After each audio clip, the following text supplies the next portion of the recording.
Thanks, Peter Sexton. I think most of you know who I am. I've been instrumental in the partner-church relationship and taking multiple groups to Kolozsvar, where it happens to be one of the best Habitat for Humanity affiliates anywhere in the world, and go there and build with our people and socialize with our partner church. And I met Normie on the second build that I took there. And, you know, our group has been very fortunate. The very first one we took, we were there when the current bishop, who was the pastor of First Unitarian, had the confirmation. And those pictures are on that slide out there. The second time we went was Norbert. Norbert was there. And one of the times that we went, Norbert's children were being baptized. So each time we've gone, we've had a little extra theological exposure. So anyway, I have one last thing to say.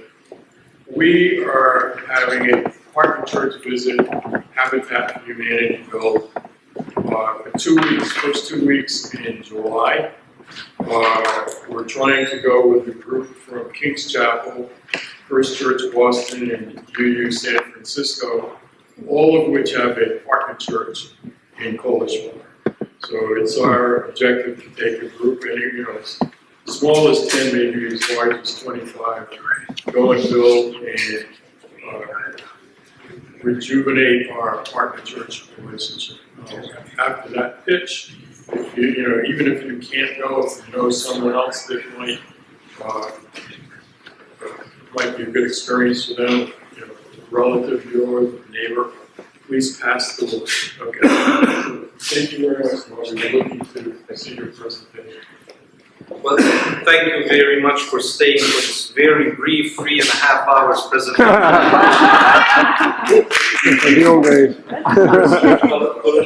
I think I can speak about that much time, maybe even more, but I will make it much shorter this time.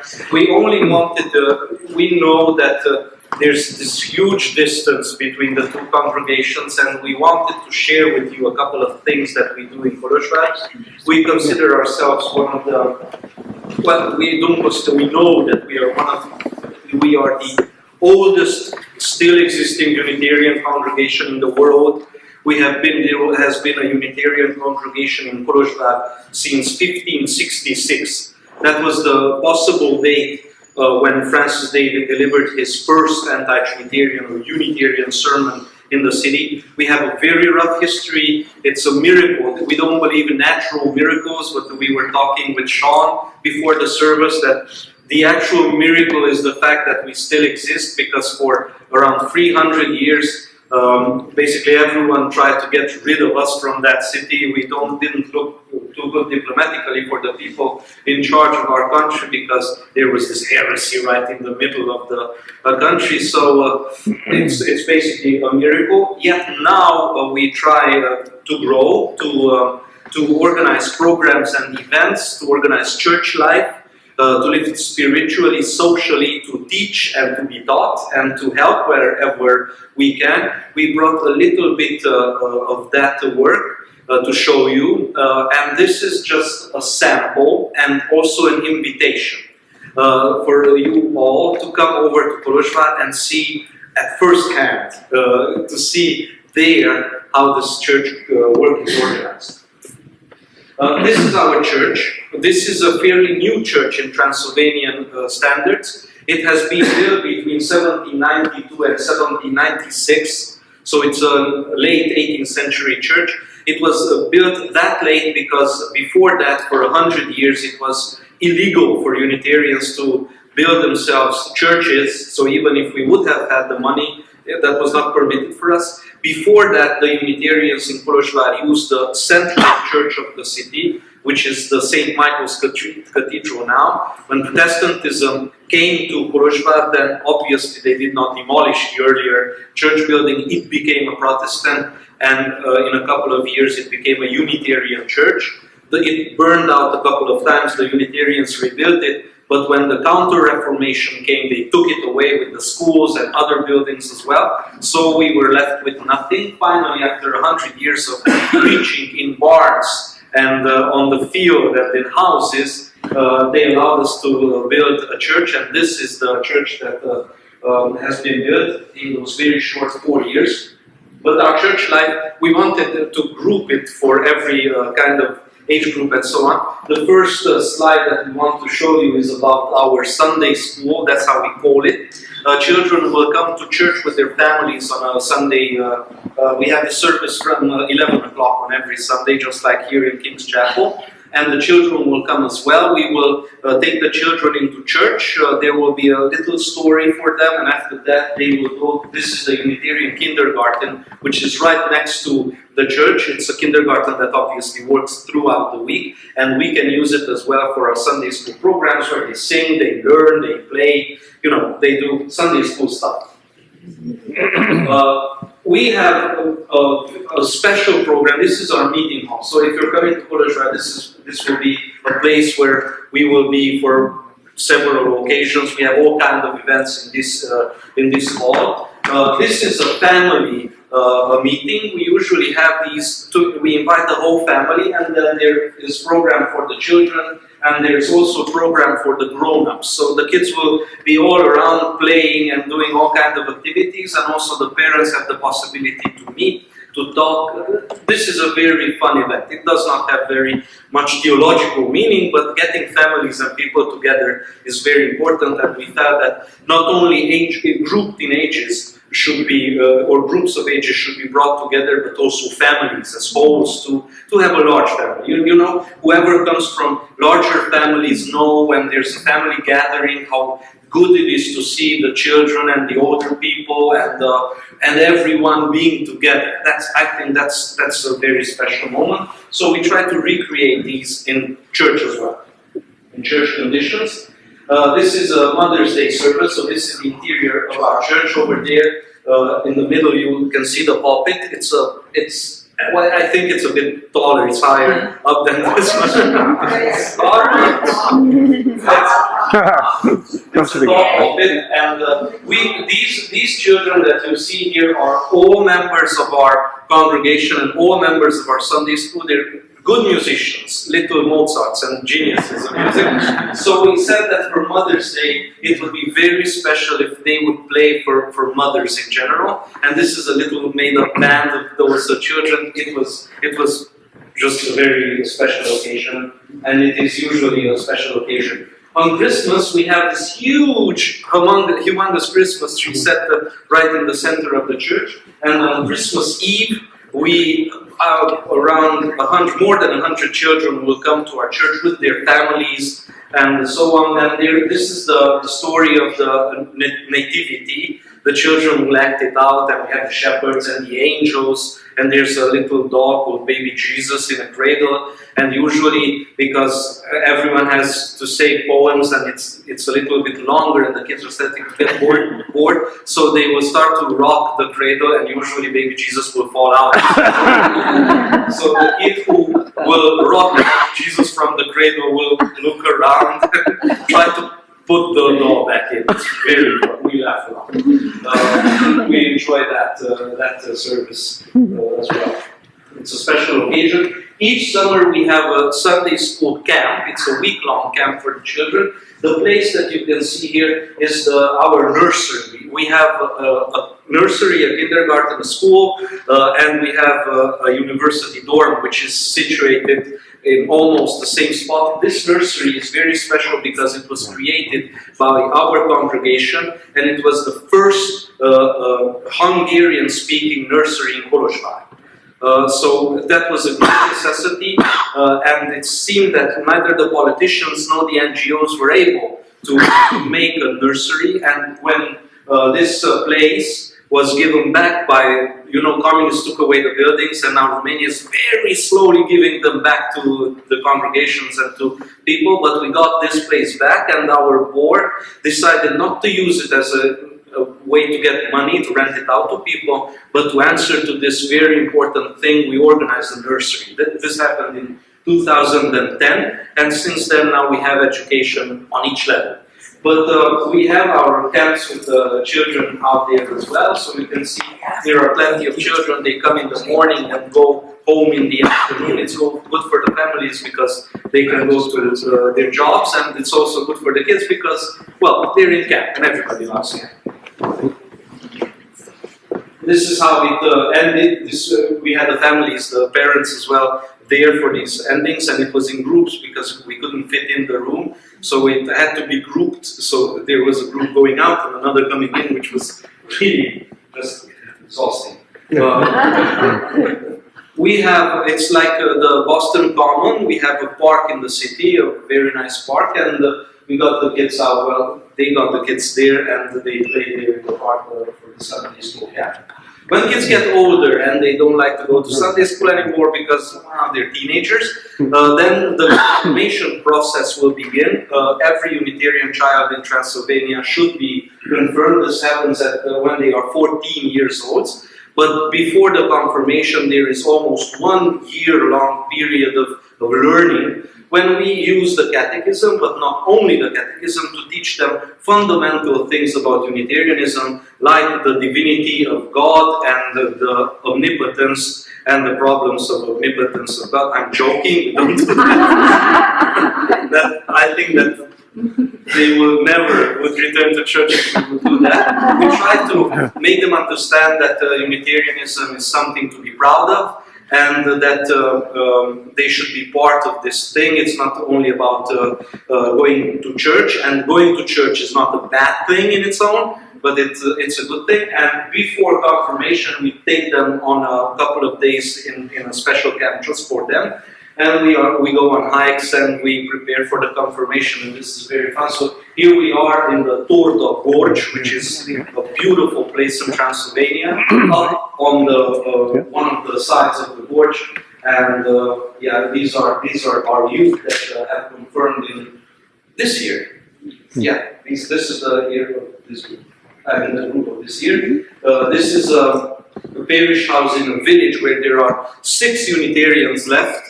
It was a larger community back in the days, but people have got older, younger people left the village, and now there are 6 elderly people left in the village with a huge parish house and a fairly large and very old church. It was built in the 13th century, I think.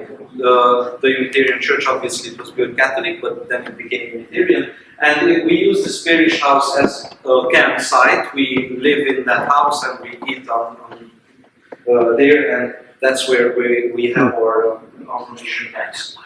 This is confirmation, so they're dressed up nice and they sit in the center of the church. You don't see the community because they're sitting on this side. And this is how it happens. If you come in July, the confirmation is always on the first Sunday of July. So if you could come to see that, that would be really special, because that is a very important and very special date for us all.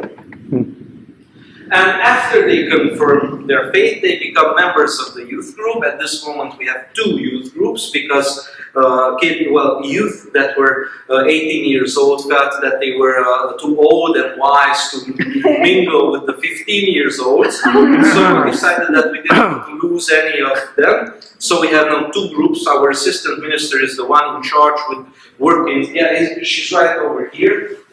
She's our assistant minister. Her name is Julia. She's a very fun and very good minister that has been working with us since she was a divinity school student, and fortunately we had the possibility, and also the congregation agreed to keep her on board for a couple of years, because she does a wonderful job with youth, and not only obviously with youth, but this is something that she has to do. The youth groups meet every week on different days. I mean, one of the youth group meets on one day and the other one on another day, and they have all kinds of activities. They watch movies, they play. We learn plays. We have a fantastic national youth organization called the Francis David Unitarian Youth Organization, which is 100 and something years old. One of the earliest youth organizations in Transylvania, and Central Europe, basically. So we're very proud of that. But we don't only have a heritage; we also have a very strong present. We have events in the summer with 500 youth gathering somewhere in the village, and every youth group will bring a play that they have learned. It's a theater festival, and then we will present these plays, and there's a lot of fun in that. Both of us, we have been involved for decades with the Unitarian Youth Association, so this youth groups and meetings are very important for us. Our plays usually win.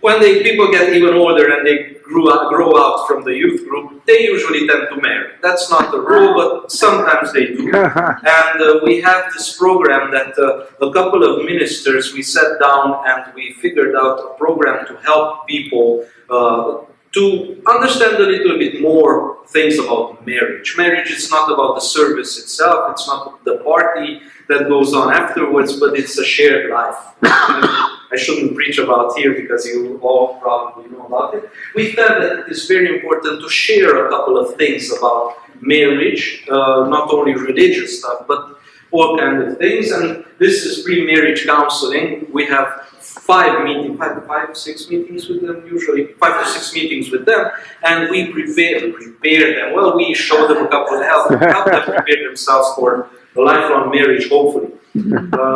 Why is he blindfolded? Well, this is a symbol of married life. That's interesting.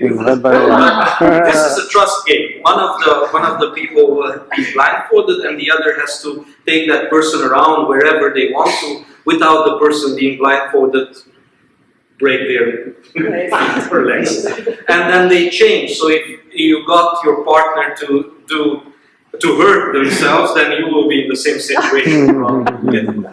So this is one of the activities that we do. Obviously, there are more movement activities. There are more sitting down. Okay, there's one more. There, they have to draw together. This is one that we never or almost never manage. 2 people have to hold a pen and they have to draw a house, a tree, and a dog. But they are not allowed to talk, and both of them need to move the pen. So it's kind of a test on decision making. You need to try. It's fun. Yeah, as you can see. It's fun after a while. At the beginning, it's just pulling the pen. Trying to be boss.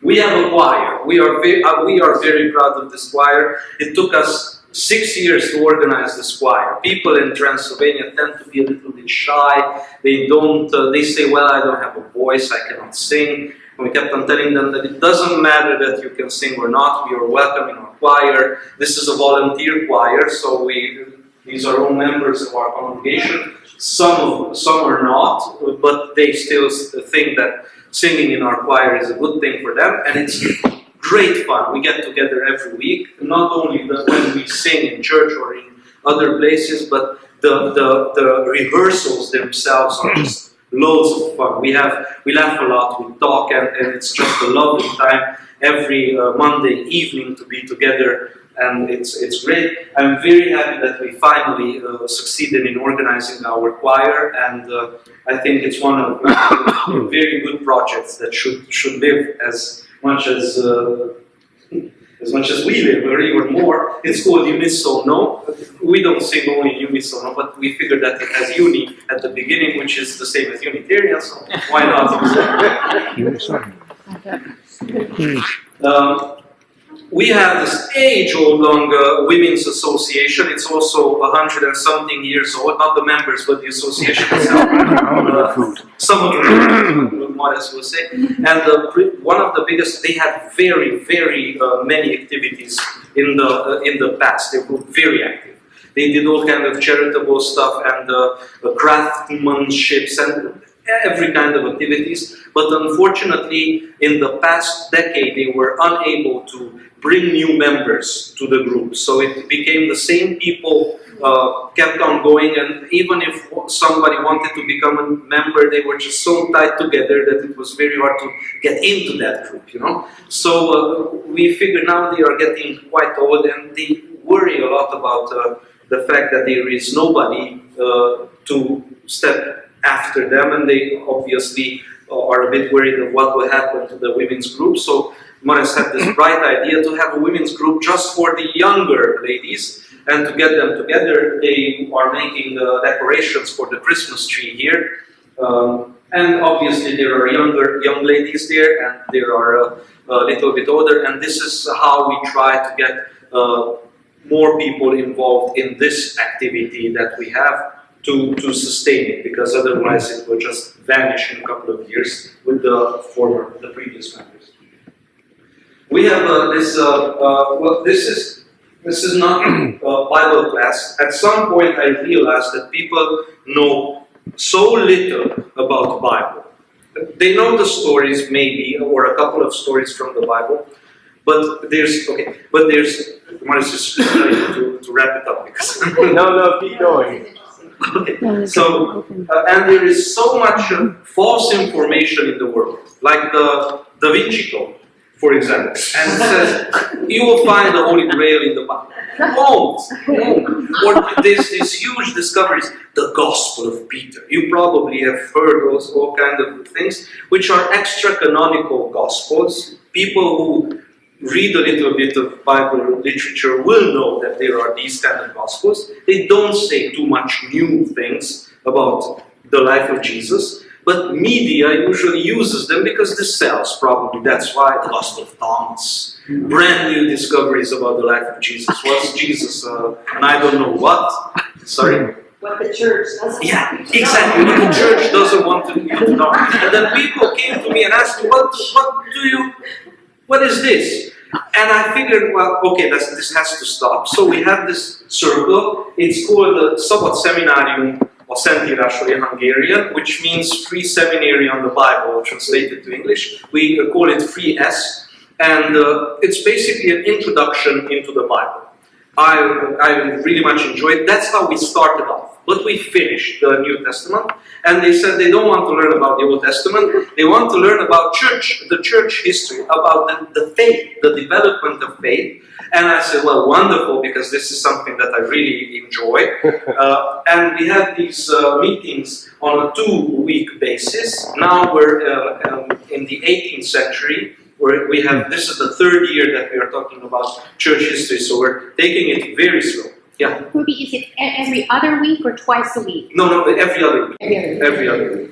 And the group is growing. We started out with the 20 people, and now there are 40 people who attend almost every one of them, and if they don't, then they ask, we always take them and they ask for it to put it online, but I'm not good at that, but our assistant minister is now making them, and there will be a special site for these, so yeah, Right? yeah, they're on YouTube, but they're hard to find. So this is one. We also have Bible study class. Older generations come to that, where we take a text, and there's developing on that text with the praying and singing together. This is for an older generation. The other one is for any generation. I'd say the other one is for any generation as well, but usually older people will attend to that. We tried to get in younger people, but they just wouldn't. They said, well, this is not for them. So we said, okay, we'll get something that might be interesting for you. This is the board meeting. So as you can see, a lot of things happen in that room. We have events on a usual week. We have around 20 or more events in our congregation. This is from Monday to Sunday. Every evening, every day, there is at least something, but usually there are 2 or 3 different activities scattered in the day. Every month, our board, this is the leadership of the congregation, which is elected by the congregation, will get together in this room, and we will discuss very important matters like the partnership between King's Chapel and First Kolozsvar. and the board members, who are also members of the different committees, but obviously the committees are not only made up of them, there are other people involved. They will bring the issues of the committees to the board table. We will discuss them and try to figure out the best way to deal with them. In Transylvania, we live in a quite strange world. In Transylvania, ministers are not only responsible for the church life, for the spiritual life, we are also very much responsible about the administration, the management of the congregation, and economics as well. So a minister will have to discuss all kinds of economical stuff. The minister will be in charge of the management of the congregation and also the spiritual life of the congregation, and thus this becomes an impossible job. So what we are trying to do now is get to the board members, and fortunately we are in the fortunate situation when the people will say, okay, we will help and we will take over responsibilities. We are trying to get the board members as active as we can. This passivity of our churches comes from the communism, when it was basically impossible for a lay person to be this much involved in church. So the ministers had to take on all the responsibilities. 40 years passed and now everyone is used to not doing anything. Now we're trying to get people to get used again to do things and to lead the congregation and not expect everything from the minister, because I cannot be a plumber and a very wise theologian at the same time, because that is impossible. Sometimes to be a plumber as well. We celebrate our elderly on a special day. The last Sunday of every October is dedicated to our elderly. We celebrate people who are over 80 years old especially, but everyone who would feel elderly is invited to be there. We have 104 people who are above this age. 104. But we have 300 people who are under 18 years old, and this number is growing. We have 1,500 members. Around 1,000 of those are the really, maybe 1,200 are the active ones, 1,000 are more active, and there is 500 who are ever present, 200 who will meet on an almost daily basis, 50 that we talk to every day, and 10 that we live together. So this celebration of our elderly is, well, it's a service, it's a church service, and after that we have this wonderful lunch together. There's some wine, some singing, everybody is quite happy, and we are just, it's a very uplifting experience to be there. I see.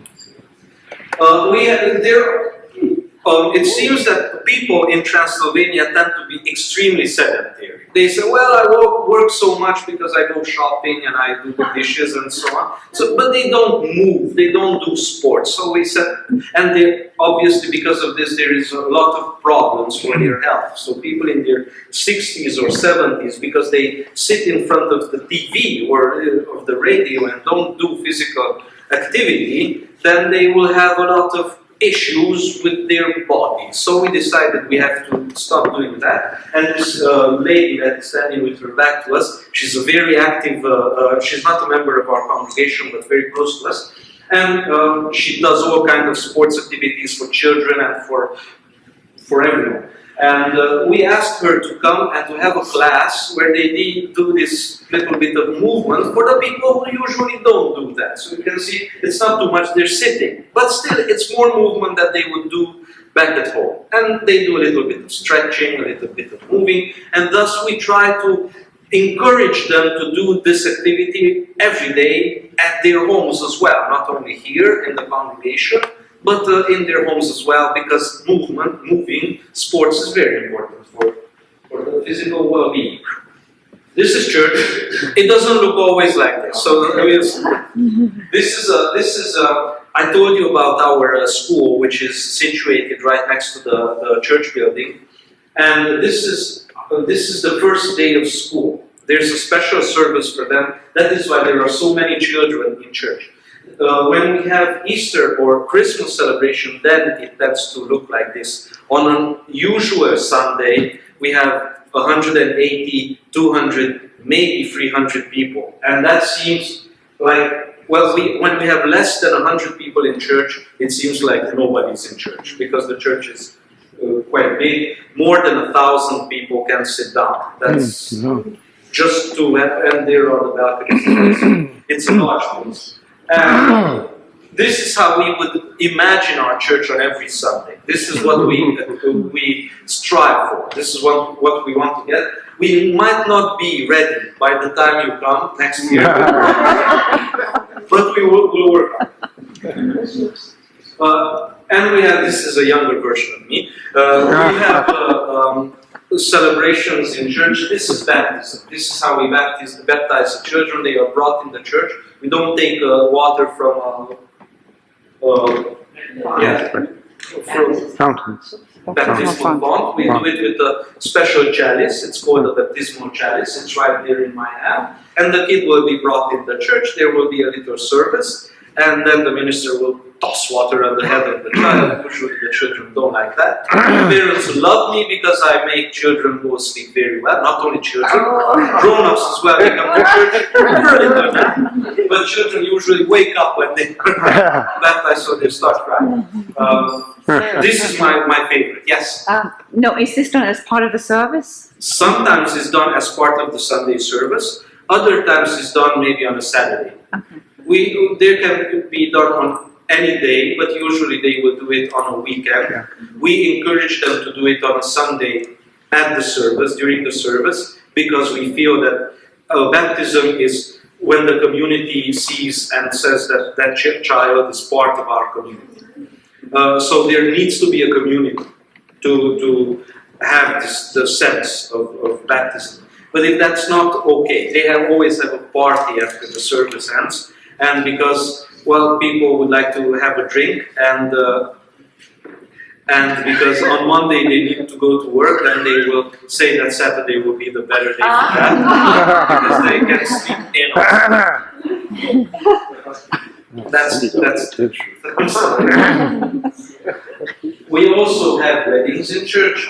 It happens in the same way. There's a service. There's almost never a wedding during the Sunday service because these parties tend to be bigger. So people will opt for the Saturday version of the service. There's a couple. The minister will say a sermon. There's a service for that. They will take their vows, and everyone is happy. There are very famous, very old cemeteries in Boston. We have visited I cannot pronounce to Mount Hope. Thank you very much. That is, or the version of that in Kolozsvar is the Házsongát cemetery. It's the first burial in this cemetery happened in 1520 something. So it's an age-old burial place. It's Hasengarten. It comes from the German. It means the garden of the rabbits, because Kolozsvar was a 50-50, it was a community 50% made of Saxons, German-speaking Saxons, and 50% Hungarians. So a lot of places have more names. Kolozsvar has 4 names. It's Kolozsvar in Hungarian, Klausenburg in German, Claudiopolis in Latin, and Cluj in Romanian, or Cluj-Napoca in Romanian. So it has 4 names because these were the communities that lived there. The Latin one is because everybody spoke Latin. That was the lingua franca of the day.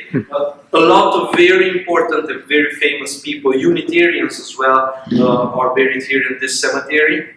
And there's Professor Kovacs, who has been at the lecture yesterday. I've talked about Professor Sándor Kovacs. He's the guy with the glasses explaining the divinity school students who that person buried over there is. He's a fun guy. We like him. He's a very good scholar, but he's also a fun guy to listen to. On Palm Sunday, we invite everyone to bring flowers. Norbert Racz, one of the very important Unitarians of the Czech Republic, held flower communions for the people that felt that the communion out of bread and wine was not appropriate for them. We feel that on Palm Sunday, it's not a communion, so this is not the flower communion of Norbert Racz, but we feel that it is very important. It's a way to express the joy of Palm Sunday. So we invite people to bring flowers to the church. We will place them in the front on the Lord's table and around it. And when the service ends, we will take those flowers to the entrance of the church and we will give everyone a flower, a different flower than the one they brought. So it exemplifies the multicoloredness of our congregation. We are very much different. We bring something into the congregation and we might take away something else from that, but we would enrich ourselves from that congregation. And people just adore it, and I adore it as well. It's a wonderful opportunity that we do, and it really underlines the meaning of also Palm Sunday and of living in a community. So this is something that we have been doing for the past 5-6 years, something like that. It's quite new, but we are fond of it and we would like to continue that. Other churches, other Unitarian churches in Transylvania are taking it from us, and they do the same on Sunday. So it's something that can be done. Yeah. We have a lot of ideas that we have started. We think about what to do in church, and then sometimes these ideas are just bad, and we figure them out that when we started and it just doesn't work. But some of them will work out, and then other congregations will say, oh, that's nice, we want to do that as well, and they will take the idea, but this is fine, this is how things should happen. This is Thanksgiving. We have communion 4 times a year, on Christmas, Easter, Pentecost, and the Thanksgiving holiday. This is the Thanksgiving holiday, which is always on the last Sunday of September. You can see the Lord's table here in the center, the chalices and the plates, and there's the bread. This picture, obviously, it's hard to see, but there's the bread on the plate. And there are 4 ministers. This is a smaller service, so we have 4 ministers to do the service, the communion, because there are still maybe 400 people that we have to give communion, and it takes a lot of time. On Christmas or on Easter, we will have 6 ministers who will help giving communion to the people, because then there are a lot of people in the church. And as you can see, people are standing in a circle around the Lord's table, and then the ministers are now discussing which one will go where, and then they will start with the bread, and 2 of the ministers will follow them with the cups. This chalice over here, and it's replica, there are 2 of it. Well, we don't have relics, obviously, but if we would have relics, then that would be the one. It's called the Francis David Chalice, and it's an artifact that has been in use in the Kolozsvar Unitarian congregation since the foundation of the Unitarian Church. So when we hold that chalice, then it's a chalice that everyone important person who ever lived was Unitarian in Kolozsvar had it in their hands. So it was probably used by Francis David, by all the bishops of the Unitarian Church, all the lay members in the Kolozsvar congregation since 1560 something. So it's a very special artifact, and the specialness of it is that it is still in use. So we don't want to lock it away between bulletproof glass in a museum. We want it needs to live. It's part of the community, so we are very, very proud of using it. The community hates it because it's big and heavy, so when you have to hold it, then you cannot drink from it, and older people and very young people will just don't want to use it. But very young, meaning 14, because we don't give wine only to people who have confirmed their faith. And just the same, that's where the parents are there too. Yes, well, cutting the bread, for us ministers, communion does not start when we step into church. It starts very early in the morning. We start at around 6 o'clock, maybe even earlier, to cut the bread. There are these huge homemade loaves of bread that someone will always donate the bread and the wine to the congregation. They will bring that into the church, and then the ministers, usually the three of us, so our assistant Mario and I, we will have a little prayer, and then we will cut the bread. It takes around 2 hours maybe to cut all that much bread, prepare the table, get the wine ready, set the table, then other people will start coming to the church, and so everything needs to be ready by 11 o'clock. Yeah, we make more than 1,000 pieces of bread to be enough, because you don't want the Lord's table to be empty or plates to empty up during service. So it gives basically the entire day till you finish service, and even afterwards, because then we will bring communion, bring the bread and the wine to the sick and elderly in their homes. And basically that entire day becomes a liturgy that starts in the morning by cutting the bread, and it basically ends late in the evening when we get home very tired. This is Advent.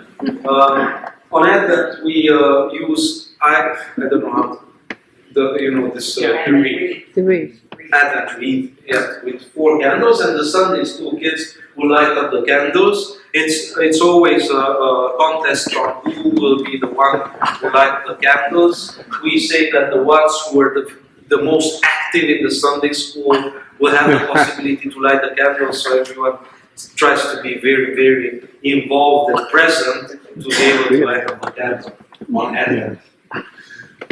And on Christmas service, so there are the 6 ministers I have been talking about, 5 over there, 2 over here, and the bishop, you cannot see him because he is covered by his secretary. This is the assistant of the bishop, Mario Pop, and she's covering basically the bishop of this photo.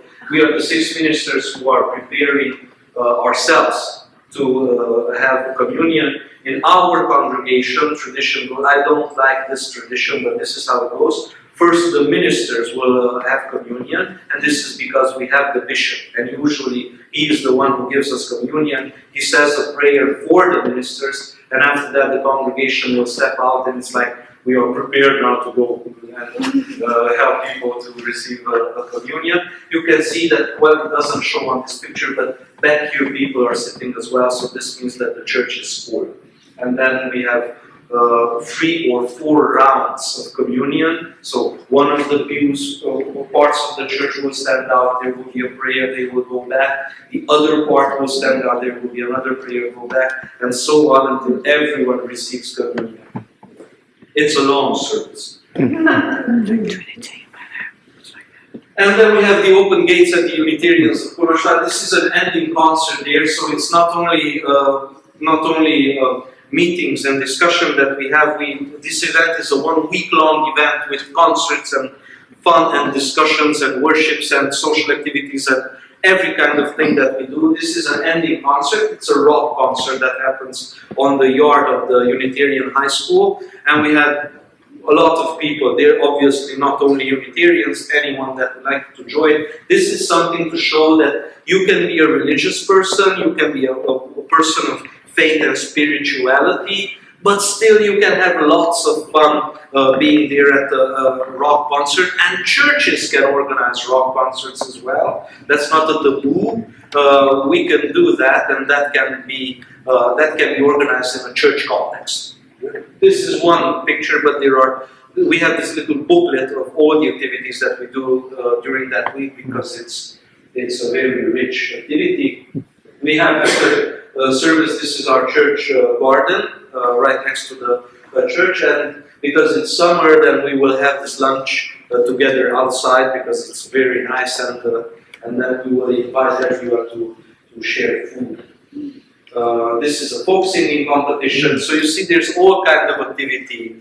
This is all one event, the Open Gates, and some samples of the activities that we have here. The random acts of kindness that we do.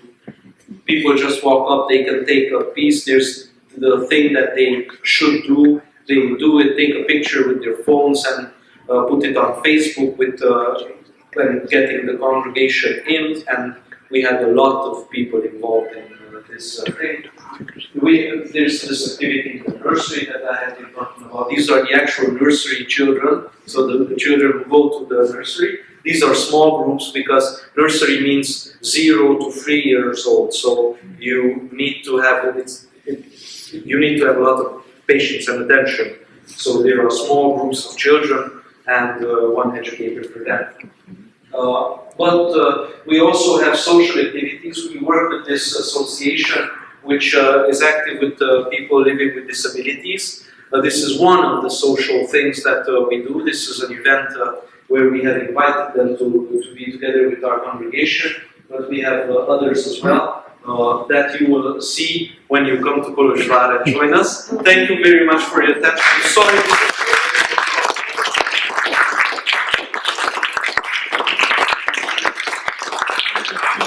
Still got 2 hours to go. One final word. We can adjust our schedule by exactly 1 day and be there for the confirmation. Great, wonderful. That's good. So we'll just move it 1 day earlier, so June 29th. But the other Unitarian churches the one in the third congregation has always, it has with us. Second Kolozsvar has it earlier in the spring. Okay. So the participants that are first and third church will be there. And obviously, First Bostoners are invited as well, if they want. Right. Thank you very much for your attention. If you have questions, please ask. And I'm sorry that it got so long. Wait, This is the short version. Sorry? Yeah, that's fine. We're leaving tomorrow. Yes. Yeah. Yes. Do you happen to have a picture of your family? Do we have a picture of a family? This is my computer. This is church computer, so we might not have. But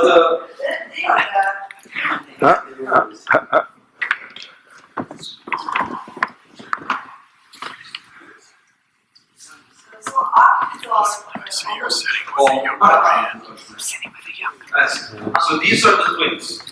This is one of the twins, and this is the other twin. Oh, yeah. As you can see, they're very bored of it. Yeah, they are 9 now. This is the little one. He's the 2-year-old. Yes, and let me get the 6-year-old. He's somewhere, but yeah, he's probably all boys. Oh my God. He's in the circle somewhere. And they're now part of Red Sox Nation. Yeah. All right. So As they over should. here are the twins. This is one of the twins, and the other one, and this is the other one. So they're really strong.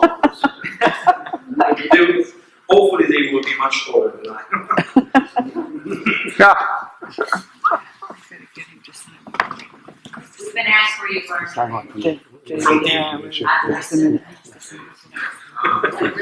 no, it was. I'm not kidding. We had English classes in school from 5th grade till well, in high school as well. But I got maybe some grammar from there. It's basically reading, listening, and talking to people, and movies. Hey.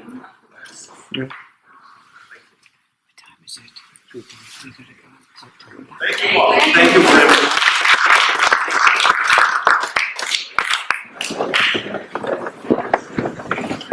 Good.